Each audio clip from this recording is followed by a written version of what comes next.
मोतसबे आला साहिवाल सेक्रेटेरिएट की जानिब से पाकपतन में खुली कचहरी का इनेकाद किया गया। खुली कचहरी में वापडा, नादरा, पासपोर्ट समेत मुख्तलिफ वफाकी इदारों के नुमाइंदगान ने शिरकत की। वफाकी मोतसबे आला ने साइलीन और सारिफीन के मसाइल सुने और मौके पर उनके अहकामात जारी किए। वफाकी मोतसबे आला अनायतुल्लाह डोला का कहना था, वफाकी मोतसब आला इजाज़ अहमद कुरैशी साहब की खुसूसी हदायत पर आज ये खुली कचहरी जो है इनेकाद की गई है।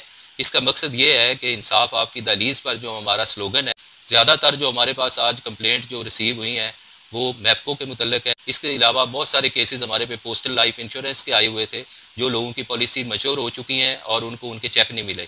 वफाकी इदारे जो कि 212 वफाकी इदारे हैं जिनके मसाइल हम सुनते हैं, उनकी बाद इंतज़ामी के मुतल्लिक आपको किसी किस्म की भी शिकायत है तो आप हमारी इन खुली कचहरीज़ में आएँ। अगर नहीं तो हमारा जो ऑफिस है साहिवाल, वहाँ पे आप ऑनलाइन कंप्लेंट कर सकते हैं, बाई पोस्ट भेज सकते हैं या खुद आ सकते हैं। कचहरी का एहतमाम अवामी डेरा पर किया गया, जहाँ साइलिन के लिए चाय, ठंडे पानी और टेंट का इंतजाम भी किया गया था। मौके पर चौधरी जुल्करनैन का कहना था कि हमारी ये कोशिश है कि अवामी डेरा की तरफ से जितने भी यहाँ के पाकपतन के अवाम हैं, इनको इंसाफ इनकी दहलीज पर मिले और ये हम अपनी कोशिश पूरी इंशाल्लाह जारी और सारी रखेंगे। चौधरी मोइन अख्तर ने मीडिया से बात करते हुए कहा, इनका स्लोगन है कि इंसाफ अवाम की दहलीज तक। हमारा भी यही स्लोगन है जो सुल्तान साहब का कि जो इंसाफ है वो अवाम की दहलीज तक। मोतसबे आला अनायतुल्लाह डोला का कहना था कि खुली कचहरियों का यूं ही सिलसिला जारी रहेगा।